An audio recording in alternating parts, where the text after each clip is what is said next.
ఈ మల్లెపూలు ఇవ్వు.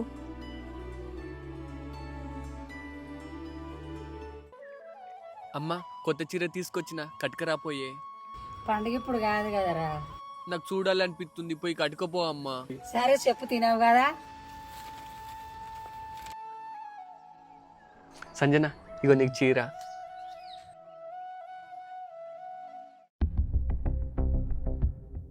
ఎవరైనా ఫ్రీగా ఇస్తే పట్టుకొచ్చారంటే ఈ చీర? అలా కాదే, వచ్చిన 5,000లో అమ్మకి చీర, గాజులు, మల్లెపూలు అవిట్లకి సరిపోయినాయి. అందుకే సాదా చీర తీసుకొచ్చిన. నీకు వచ్చే సంవత్సరం మంచి చీర కొంటా కదా. ఇప్పుడు వచ్చిన పీనికి వచ్చే సంవత్సరం సమాధి కట్టినట్టుంది నీ వ్యవహారం. ఇప్పుడు దిక్కులే కానీ వచ్చే సంవత్సరం కొనిస్తాడంట.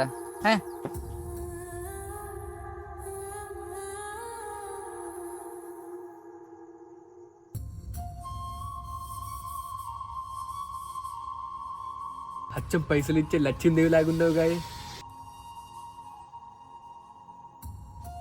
దేవుడా, నా జీవితానికి ఇంకేం వద్దు. మా అమ్మ ఎప్పుడు ఇలా సంతోషంగా ఉంటే చాలు.